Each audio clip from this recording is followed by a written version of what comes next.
Good morning.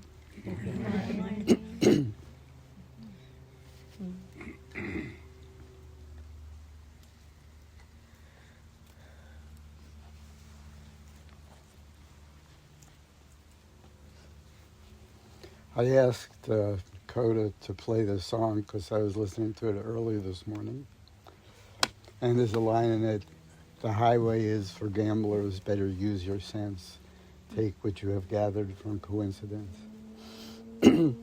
So having been a gambler in my past, that line has a little bit of a significance to me, both metaphorically and actually. And so I was thinking about gamblers that I've known, and I thought about Rudy Rogan, who's a gambler I knew in my early 20s. And I met him in Midtown New York in a pool room called McGurr's, which was a hangout for gamblers and pool players. Not a seedy pool room, but a pool room, a more upscale pool room, which I think may not exist anymore, but it existed at that time.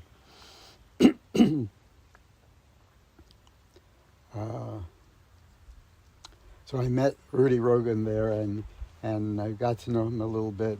And he was a gin rummy player. He was one of the best. And I prided myself for being very good at that game, and was better than my peers, but not better than Rudy Rogan, who claimed that if you know how the gin rummy goes, you have cards and you throw out cards and you pick cards off the deck. And he would say after 3 discards and cards, he would know your whole hand. And it would probably take me about 6. So I knew he was better than me, but he had a standing offer to people that he would rent a hotel room at his expense in Midtown New York,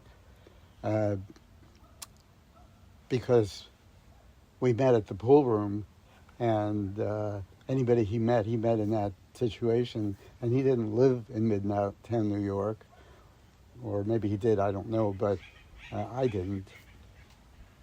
He would rent a hotel room, and he would play gin with you if you would commit to playing like all night long or something like that, and which I did a few times, and I never beat Rudy Rogan, but I certainly learned a lot about how good you can get at gin rummy playing with him. And we got to know each other, went out to eat a few times. And so since he was here in relation to me, I wanted to invite him to some place where I was here. And he was here, as one has a habit of doing, to feel a little better about myself. So I said, hey, why don't you come to the racetrack with me sometime? Because the racetrack was my territory. And I had a reputation there. I was good at it, and like that. I was the best, as far as I was concerned. I had the information and the skills and like that. So he went to the racetrack with me, and I was extremely strategic with my actions at the racetrack. And what Rudy Rogan did was he took some, however much money he took with him, and he bet it all on the first race he was there. That was very different than anything I would have done unless I had was prepared and decided that was the best place to put whatever money I wanted to put in. But he just came. He didn't know anything about what was going on, and he put all his money in the first. He was a gambler. It was all or nothing. I said, "What the fuck? What are you doing? We're going to be here for 3 hours, and you're going to be broke in 2.5 minutes." So he said, "That's the way I look at it. With gin rummy, I'm strategic, but the rest of life, either I'm going to make a big score or I'm going to go home broke." It's going to change what I'm going to be doing for the next month, or I'll just cope along like the way I cope along. And it was interesting to me because I had never heard somebody put forth that philosophy in that situation before, although I knew sickos, but Rudy Rogan was not a sicko, you know. He was a smart guy, quite a bit older than me.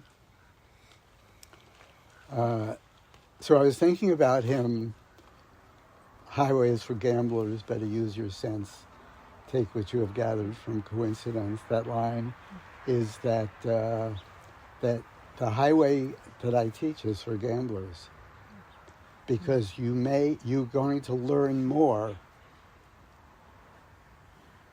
and that more may give you more to worry about, or it may give you less to worry about, but it's going to have some effect on your life. If you learn enough about yourself and don't do anything about it, you're going to have more to worry about, because you will have the same basic equipment that you came in with, but you'll have a lot more to worry about, because you'll be seeing yourself more as you are. You'll be able to blame situations and people less. You'll have a clearer picture of your own inadequacy and your own frailty. But if you don't do anything about it, you'll be suffering more. So this highway is for gamblers. If you're at a point where you're dissatisfied with something that could be called mediocrity, sometimes you win, sometimes you lose, sometimes you're happy, sometimes you're sad, sometimes you have control, sometimes you don't. If you're dissatisfied with that routine, and you've heard stories or had flashes of peace or higher consciousness, or however you were to interpret it, and you want some of that, and you're willing to gamble to get some of that, like Rudy was, then this might be the spot for you, anything that I teach. But it may come out that if you learn all this about yourself, that you can learn through the way that I teach. And if you really try those methods, you will learn. You will not be so arrogant. You will be not so confident. You will be not so self-assured, because you get to see yourself more as you are. And if you don't then do something about it, you're going to suffer more. I have created as much suffering as I have peace, no question, and maybe even more. Because if you're not prepared to do something about whatever you've discovered, say it's your health, say it's your strength, your physical strength, your ability to walk up hills, etc., etc. If you see that you're not able to do that, or you're weak in a way and you're not satisfied, then there's two things you can do. You can do something about it, get more exercise, change what you eat, change what change your habits to some degree, train yourself. Or you can lament. Lamenting is very popular. Lamenting means the repetition of, gosh, I wish I was in better shape. God, I wish I was in better shape. God, I wish I was in better shape. You know, lamenting and not doing anything about it. Lamenting can take place a whole lifetime. People will get tired of hearing your story, but for some reason, you won't.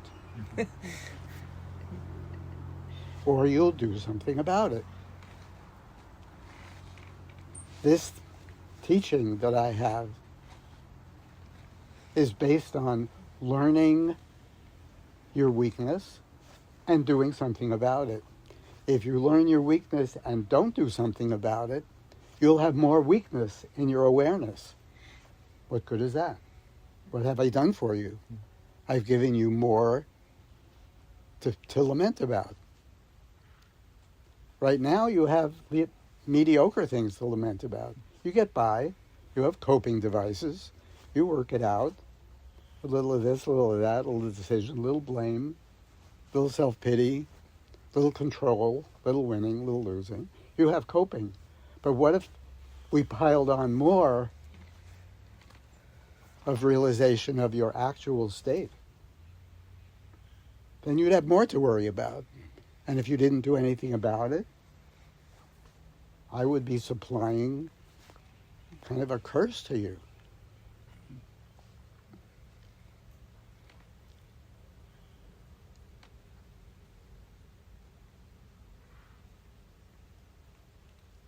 Which is a bit of a catch-22, because how much could you know about yourself actually if you haven't really done something to know about yourself? Mostly you've made decisions. Should I do this or should I do that? What should I do? Should I come to the meeting? Shouldn't I come to the meeting? Should I come early? Should I come late? Should I eat first? Shouldn't I eat first? Should I drive? Should I walk? All small decisions. Then big decisions. Where should I live? Should I live here? Should I live there? Should I move? Should I not move? Should I change jobs? Should I not change jobs? Should I stay with this person? Should I move on? Your life has been a series of mini and mega decisions. Even right now, should I listen or shouldn't I listen? Should I think about lunch or should I not think about lunch? Decisions. Never seeing what's going on. Those questions that you ask, they're worthless questions. You just create a battle within yourself. Should I yes? Should I no? Should I yes? Should I no? Should I yes? Should I no? There is no solving principle there, because you're not asking what's going on here. People don't ask what's going on here. They only ask, what should I do? For themselves, or maybe sometimes for other people. What do you think I should do? What's the best thing to do? What would I like to do? Not what's going on here. So there's no perspective.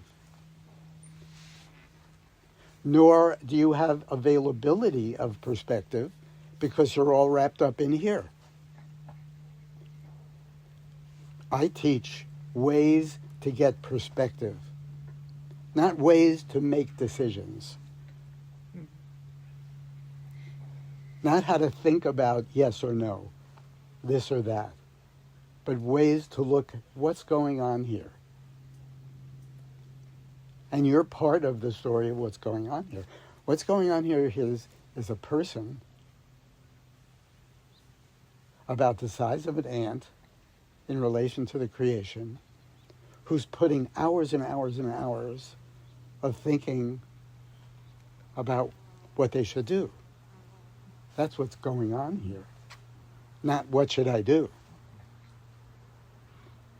The minute you expand your question to what's going on here from what should I do, your attitude changes completely. But you don't do that. And you can't do that, because you're tied up here. You can't be over here looking, or over here looking, over here looking, or over here looking. You're tied up here. I. I can teach you how to loosen that bond. I can teach you tools to loosen that bond, so that after a time, if you really apply yourself to those tools and make them a priority, you can develop perspective. Not how to make decisions better, but how to look at that situation from here, which doesn't only include you, it includes other people and other things and the trees and the ground and everything also. But if you don't use those tools, you're not going to improve, and you're still going to be asking more questions. Should I do this, or should I do that? And you may even be asking more questions than you did before, because you see more possibilities.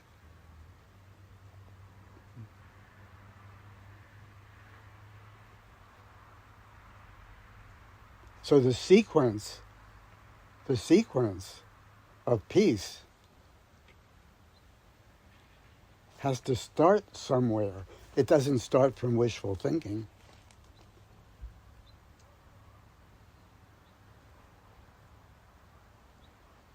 It starts, in this case, from finding some way or learning some way to separate from here.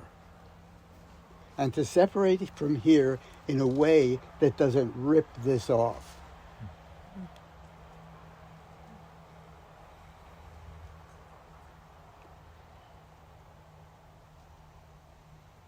I can be in the square like we were just in Mexico and be playing music for a bunch of people who haven't invited us to play music, but we're playing music in the square of the small town.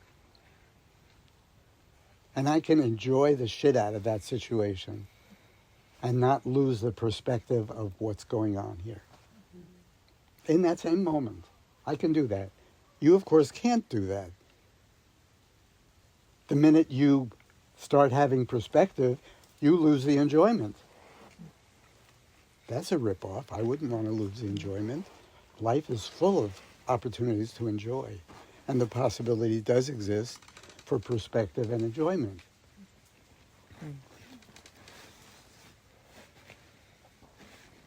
A perspective and appreciation. But you have to start somewhere. You have to start because you don't have perspective. You have I like, I don't like, I want, I don't want, I should, I shouldn't. You have those dealings with yes, no, yes, no, yes, no.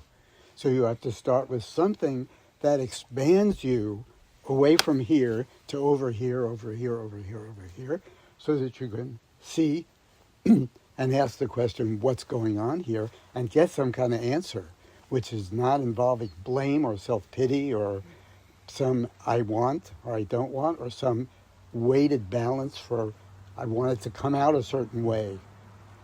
So my perspective isn't really perspective, it's explanation for how it is that I want it to come out. It's not impartiality. It's let me think this with perspective, because that will help me to make the decision that will make it easier for me. That's not perspective. Perspective is what another person can see in you, a person who has the ability to see in you at all.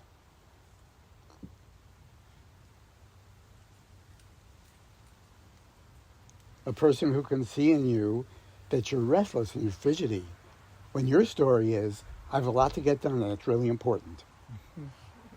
But they can see, but you can't see. But you could conceivably see if that separation took place, but it doesn't. And it won't unless you have some strategic way to apply yourself to create that separation. That's where this teaching comes in. These tools that I've developed for that purpose comes in, and other purposes as well. To eliminate blame from the formula, so that you actually see where the issue is. And you see it from over here. Not for here, oh God, I'm so bad. Oh God, poor me. You see it like a physician sees a patient. A source of income. No. A physician sees a patient. Well, they have a problem. Something has to happen. Not poor me.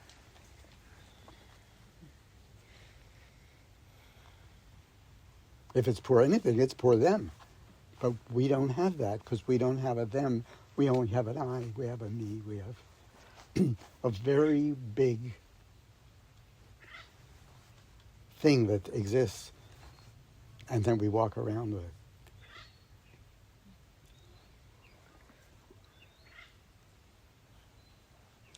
Our interpretation of human life is very distorted. And it really takes some to clarify that interpretation into what it is. And it is a phenomenally complex, simple, and fascinating question of how we have interpreted human life. We have evidence. We have so much evidence of what a human can accomplish.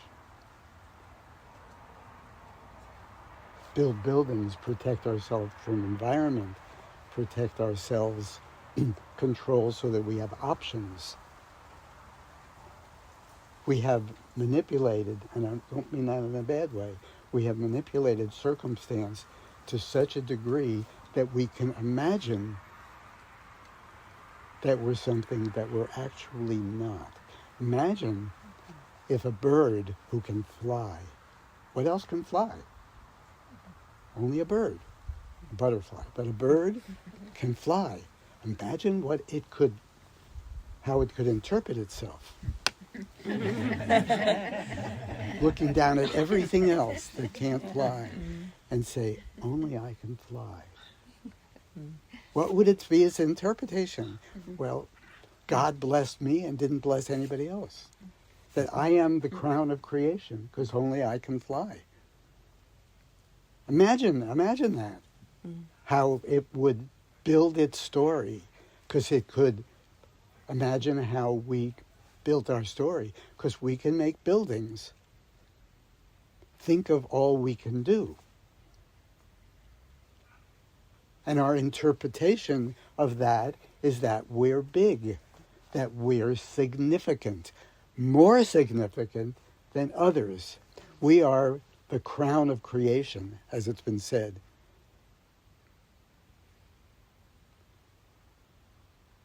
But we can't endure climate. No way.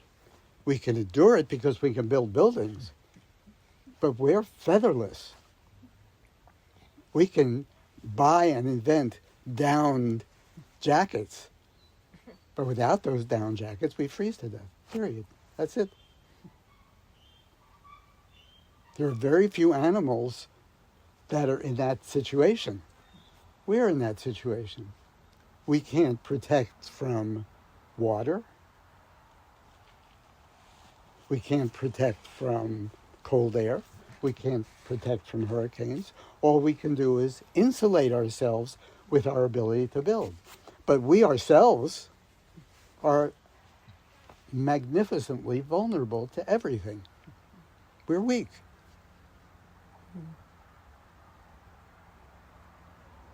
We can only eat certain things. You see the vultures? They're going around. Something's dead. They eat it. There's that dead skunk on the road there. They're going to eat it. We can't eat it.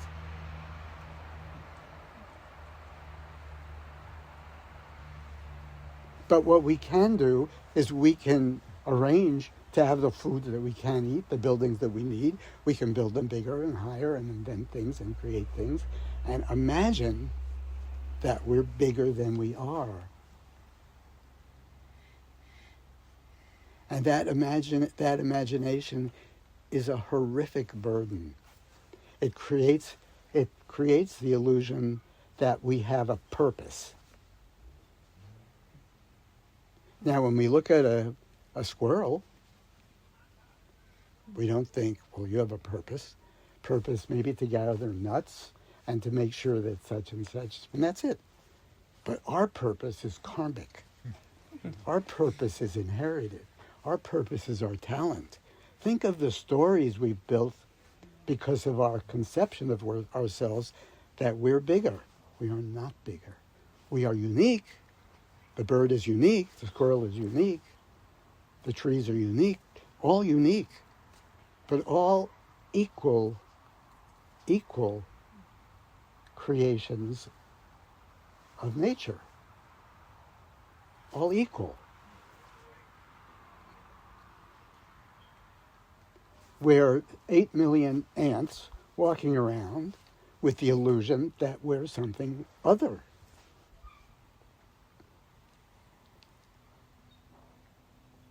And as I said, imagine if the bird flying thought it was his job to rule the world.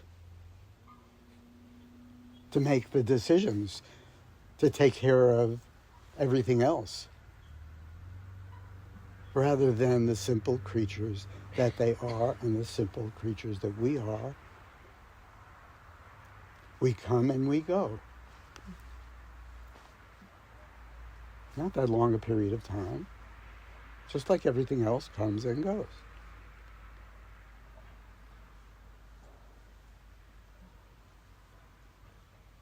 We have the capacity to think. They don't. The trees don't. The other animals don't. We have the capacity to ruminate and figure. That's unique. That's magnificent. We don't have the capacity to fly. We can't create honeycombs like bees can. We can't grow taller every year like the trees do.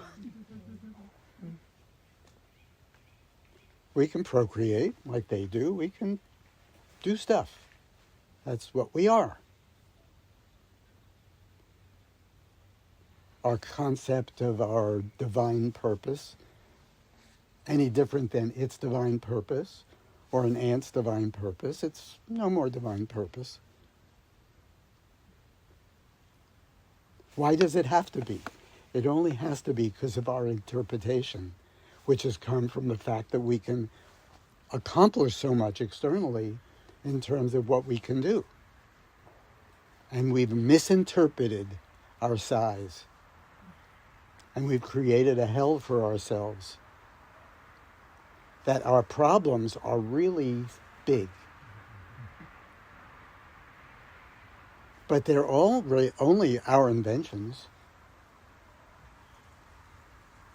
And we invent more and more things to contend with those problems. And we think that that's an accomplishment. It's all a big misconception which can be unraveled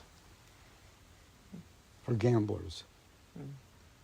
Because if you're kind of okay, as I said, with a little bit of blame, a little bit of self-pity, a little bit of comfort, a little bit of uncomfortableness, a little bit of winning, a little bit of control, and you're okay with that. If you're okay with that, you don't want to mess with me.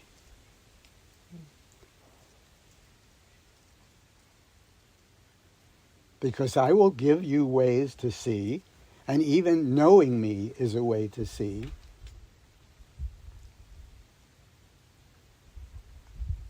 that things aren't as you put them together. You will have more to worry about, especially if you don't act on what you learn. And all your decisions, since you'll have more of them,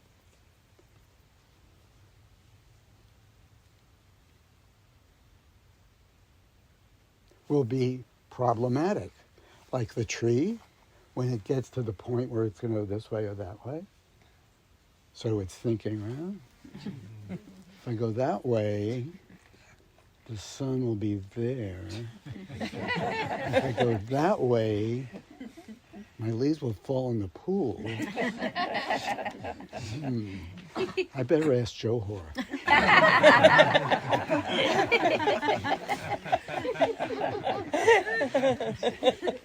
There's more to think about here. But think of the tree, How long does it take at that point? How long do you take at that point? How long every day do you take at that point? Why? Because it's so important. It's so important. This is so important. This is so important. It only got important because you're important. And your importance is the product of your misinterpretation of human life because you don't see it from what's going on here. What's going on here is an experience and a view which, if I say in words, you might go this way or this way, but it won't be your realization. No words that I say can give you a realization. they can encourage you in that direction, but your realization is going to be your realization. If you realize that you're an ant walking on the wall of infinity carrying an attaché case, which is different than every other ant, because you can do things. Whatever your interpretation is, it's your interpretation. It will be your interpretation. It will either free you or burden you.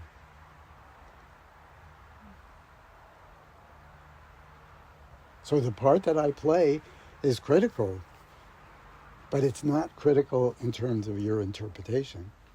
You sitting there 2-3 feet from me does nothing for you whatsoever. Absolutely nothing. You acting on what you learned from me does everything. 5% change in your state of being is a different world. Different world. You know how it is when your nose is an inch underwater and you're dying because you can't breathe water and you're inch over water? How far is that? 2 inches. Life, death.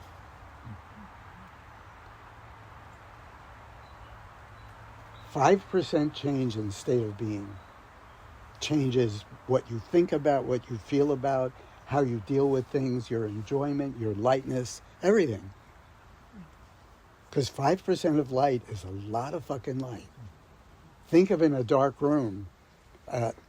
Somebody gave me this little light. I travel a lot, and I travel with this light they gave me because I pee during the night. You can relate. And so I get up and pee during the night. I'm in a place, where are we? Because last night we were someplace else, or last week, the bathroom is that way, now it's that way. So having a little light is okay, but the room is completely dark.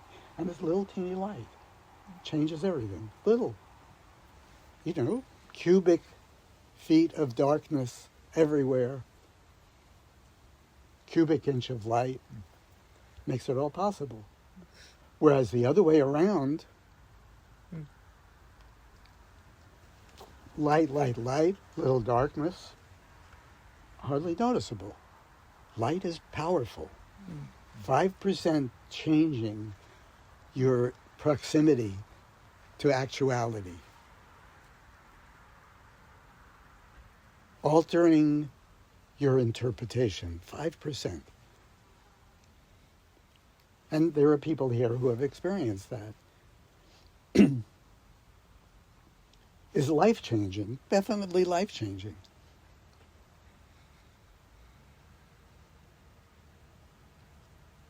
So it's not, you get all the way, how do I get all the way? As you're proceeding with your interpretation being more as it is, and less self-generated, because every interpretation that you have that's self-generated, I'm meant to do this, I'm meant to do that. You're not meant to do anything. There's no meant. You have certain experiences in your life, it points you in certain directions. It makes, you have certain qualities. You have a body that lends itself to physical strength.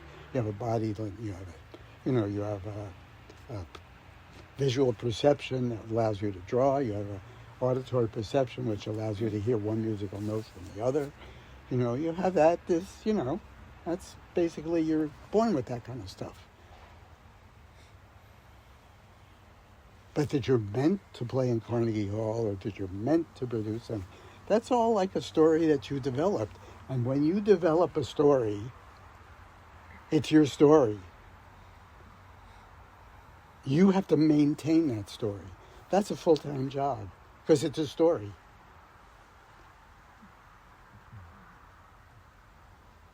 If I had the story, well, I could play one-on-one with Kareem Abdul-Jabbar.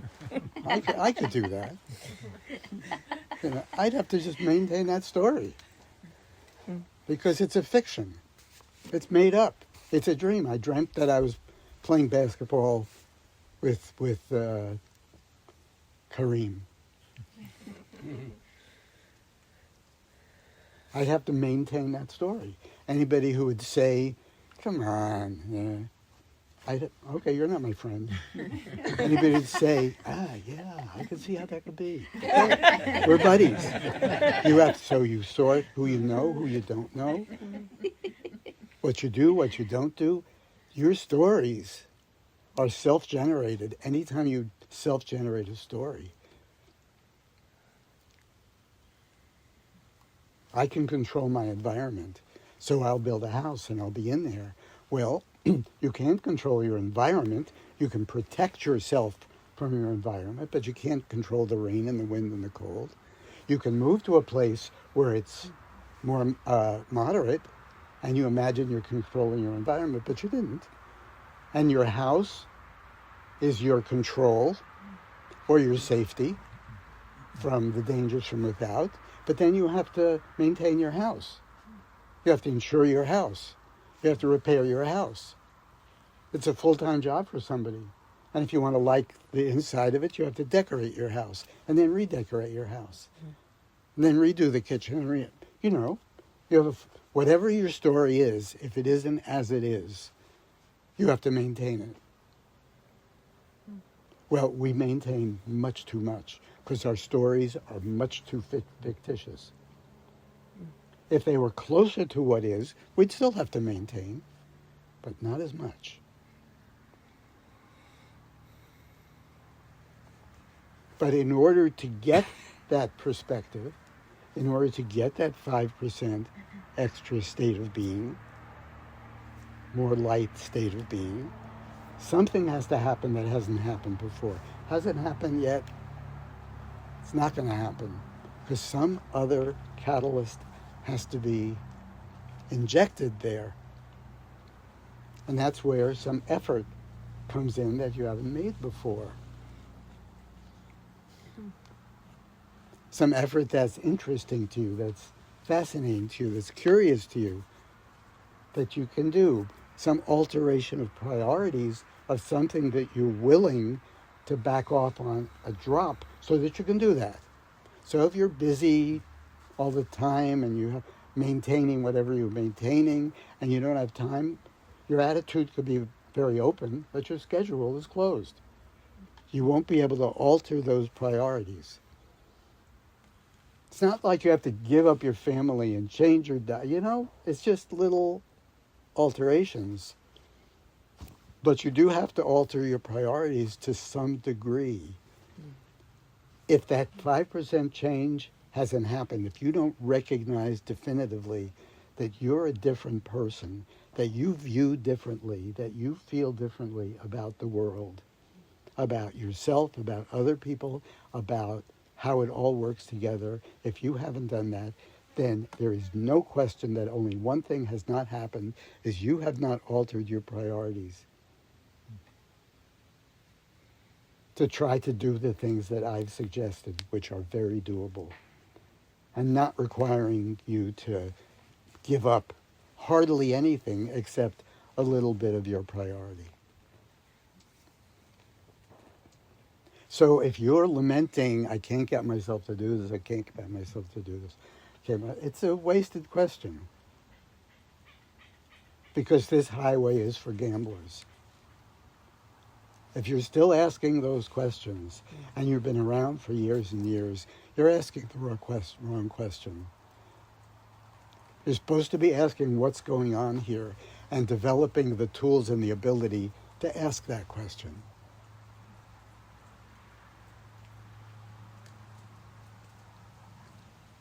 And if that hasn't happened, that you've developed that ability, it only means that your priorities haven't changed to use the methods that will absolutely increase your ability to ask the question, what's going on here?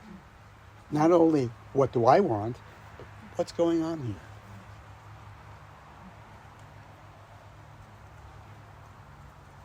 And recognize more and more of what's going on here, not only with you, but with humans, other humans of which you are one.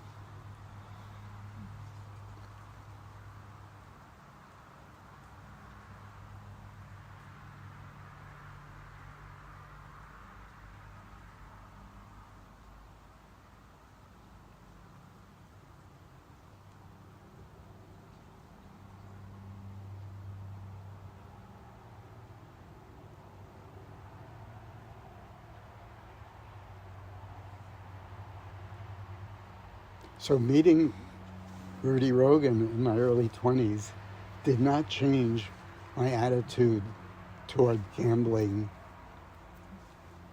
in terms of money, in terms of the racetrack and the poker and the things that I bet on in sports. And it didn't change that. I didn't develop the attitude of a gambler in that regard. I had the attitude of a businessman, and I kept it, or a business kid, and I kept it. And I kept it. But when it came to seeing the possibility of a different way of perceiving the world, some of which I got from drugs and some I got from life, a different way of perceiving the world, the gambler in me came out. Mm-hmm. And I said to myself, this is worth it. This is worth it going for it. I'm going to alter my priorities. And I did. And I altered my priorities. And I altered them further and altered them further.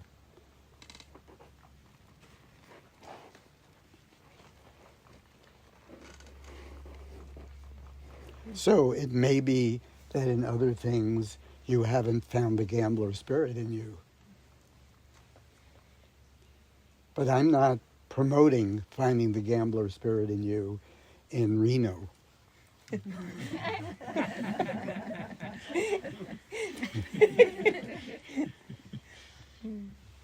I'm promoting looking for the gambling spirit in you here, which will only really arise if you're dissatisfied. And you only really can get dissatisfied if you leave blame behind. Because as long as you have blame in your equipment, you can have reasons for why it will get better if you move away because you blame your geography, if you separate yourself from because you blame other people, or if you blame your bad luck in whatever it is. If you lose some of those things, which I can also help you to do, you can see the problem is with you. It's not any other place. It's with you. Not 90%, not 50%, not 98%, 100%. It's with you. The weakness is with you, the defect is with you, the discord is with you. If you really see that, and you get that perspective without getting depressed, without going down with it, because you understand something about the nature of negative emotions, which you've also learned from practice, then you can see that you're not okay, and the gambler spirit will, this is worth it. This is worth it. People here have gotten closer to that. This is worth it. This is worth it. Not dropping good times and dropping travel and dropping helping other people or dropping anything. Altering priorities a little bit so that there's a little perspective added into each of those things.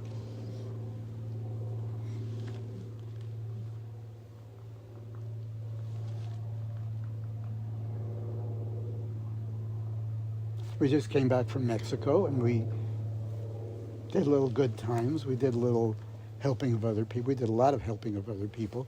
But then after we split up, and some people went different places. And in the different places they went, curiously enough, they puttered around and sightseeing and did stuff like that. But then it erupted in them, there's poor people here, what can we do? What a curious thing to naturally come up in a person. There's not enough for me just to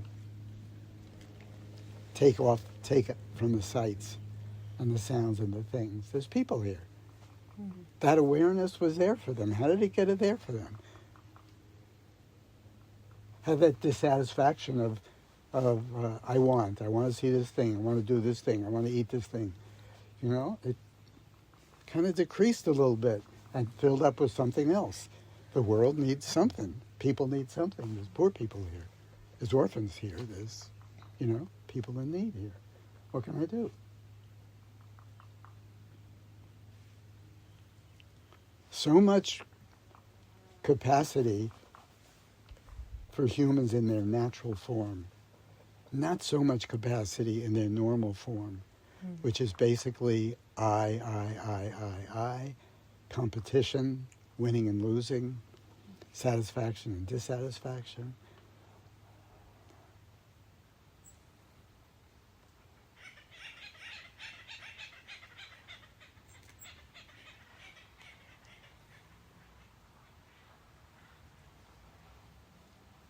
What better stuff are you going to ever hear? There is no better stuff. I mean, I've read all the stuff. I know that the best stuff comes from here, and it's not worth shit if you're not going to act on it. Nothing. In fact, if you don't act on it, and you just act a little on it, enough to feel dissatisfied, what did I do for you? You're more dissatisfied than you were, but you're not acting on it to rise above that dissatisfaction. Separate yourself from that dissatisfaction. See what is. I'm not doing you any favors in that case. So I'm, as I've said over and over again, in favor of this group contracting rather than expanding. Because if you tell a phantasmagorical story, if you tell a happy story, if you tell a made-up story, then more people will come around. People love that. Be still and know that I am God. Just say that over and over again. What the fuck does that mean? That song, Only If God Was One of Us. What an absurd song. Makes you feel good. Let's listen to If God Was One of Us. How could God be one of us? What does that even mean?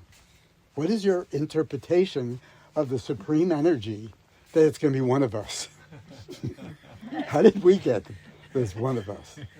You know, it's a humongous illusion.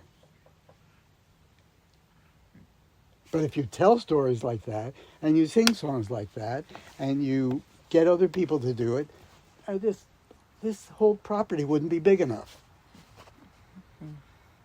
You get thousands of people and like that, and devotees and adherents and followers and religions and like that. But if you tell the story that is, and you encourage people to gamble in that direction, it's got to be less and less and less, because not many people at the racetrack do what Rudy Rogan does. You know, when I first went to the racetrack, I was 16 years old. I lived a mile from the racetrack, and that's what we would go. Play hooky and go to the racetrack, stuff like that. I'd go to the racetrack. I would bring $12.35. I would get it somewhere else. We don't have to get into that. $12.35. That's 5 $2 bets, $2 for admission, and 35 cents for the program. You know, the racing form. $12.35, I was set to go. I could last 5 races. And if I won one, I could last longer. I certainly wasn't going to put it all in the first race, because I was there to stay there. I got there, I wanted to hang out there, smell the horses, watch them run. I liked it. What was I going to do that I wasn't going to do a Rudy Rogan?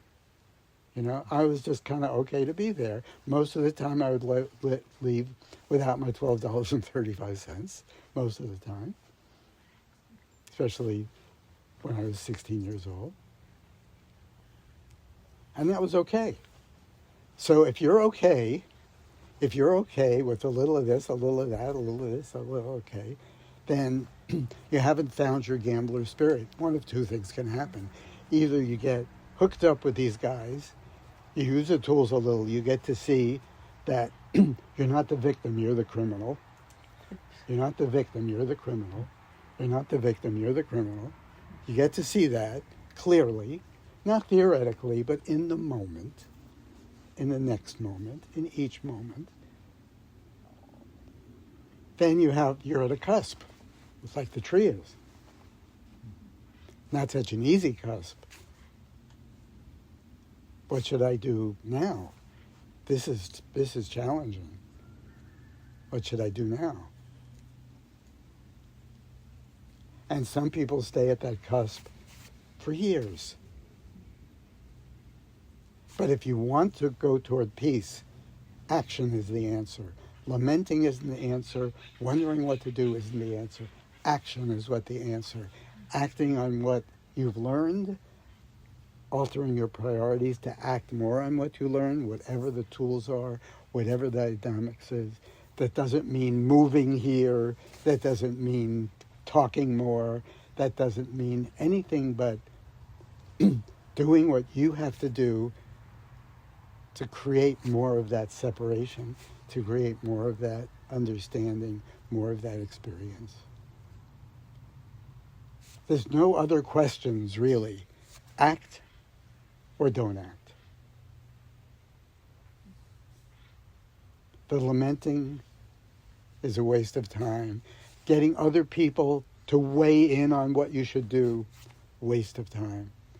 Nothing they say is going to change. You're going to apply yourself more. You're not going to apply yourself more. Do it or don't do it. You're the only one who cares. Act. Action. Thank you very much.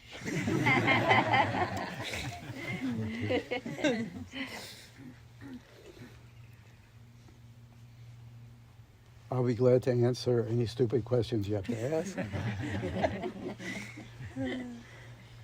And so hopefully you'll have the courage to ask them if they're your questions, and I'll show you how they're stupid. That's part of the process. I'm not saying you're stupid. I'm not saying that at all. You're a glorious human being with infinite potential to be a human being, not to be a bird, not to be unique, special, bigger, bigger, bigger. No. It's only the question of should I do this or I do that that gets you bigger, because you know what you're dealing with. I versus I. How can you get bigger? I can get bigger. I can get smaller. I can get bigger. I can get smaller. But they're all you. So you get bigger. Bigger, bigger, bigger, bigger, until this question is huge. I'm really tormenting about this question.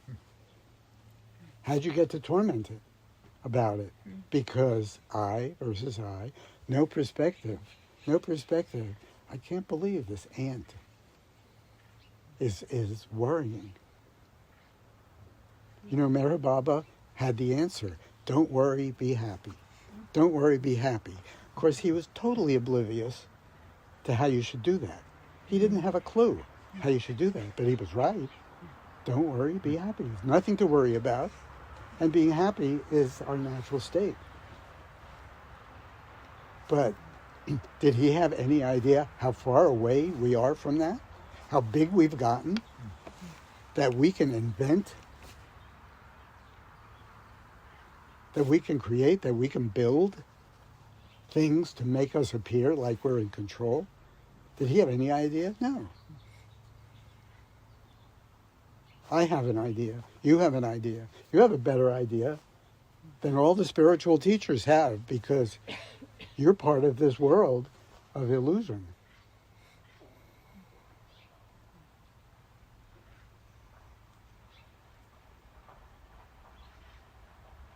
So anybody, go ahead.